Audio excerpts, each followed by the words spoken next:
Eh,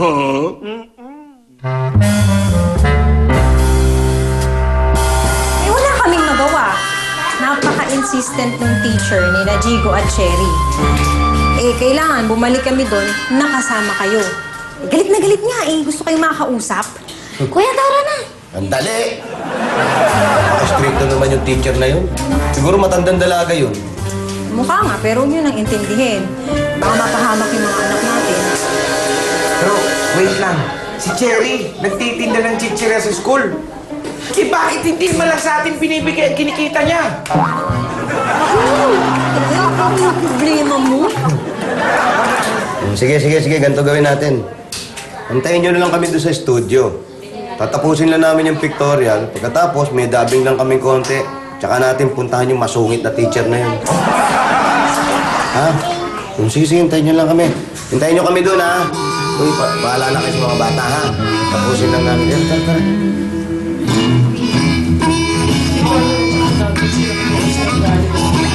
Tapos na raw yung pictorial at dubbing nila ng St. Wally. Nasaan na yung mga kids? Andyan lang po sa labas, kalaro ng mga girls. Salamat po, Direk. Ay, Direk. Tapos na ba yung preview niyo for editing? Oo, tapos na. Salamat at wala ka naman naitulong. Wait lang, Direk. Tanong ka kasi ng tanong, eh.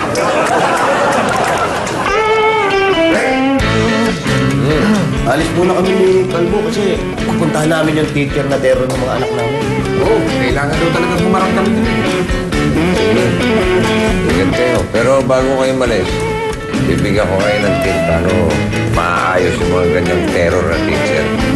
Yan napapalambot sa pamamagitan ng pagsipsip. Yun! Katulad itong nasa likod ko. Sige. Ayusin mo. Ha? Bibigyan ko kayo ng... nilulukot mo naman yung damit ko, eh. Yun, ha? Bibigyan ko kayo ng 3 tip. Yan. Paano sisip-sip sa teacher, ha? Unang tip. Pagservisyohan ng teacher. Ay, Direk. Nga pala, naayos ko na po yung, yung problema natin sa crew para sa taping natin bukas. Pangalawang tip. Ayusin ang gulo ng teacher. Direk, di ba mahilig ka sa mangga? Galing akong Zambales, marami akong dalang Class A. Nasa kotse lang, ibigay ko sa'yo lahat. Pangatlong pagsipsip, regaluhan ng teacher. In other words, langisan mo ang guro mo. That's right! Pagka ganyan, napipil nila. Sipsip ako, eh.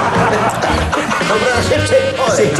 Napipil nila ang importansya nila sa'yo. Importante yan. Ayun, tama si Direk Ed. Ha? You have to know to handle a teacher, especially an angry one. Sige. Oh, ayan ha. Baka pag nagregalo ko, lagyan mo na naman ng kulay ha. Magselos ka na naman sa teacher ni Cherry. Promise. Basta maayos lang natin si Cherry. Ayos ha? Kiss mo na. Kiss mo nga. Sinuosa to, eh. Ako rin, kuya. Promise, di ako magsiselos. May plano ka pa? Oo nga. Dapat ito magselos. Kiss.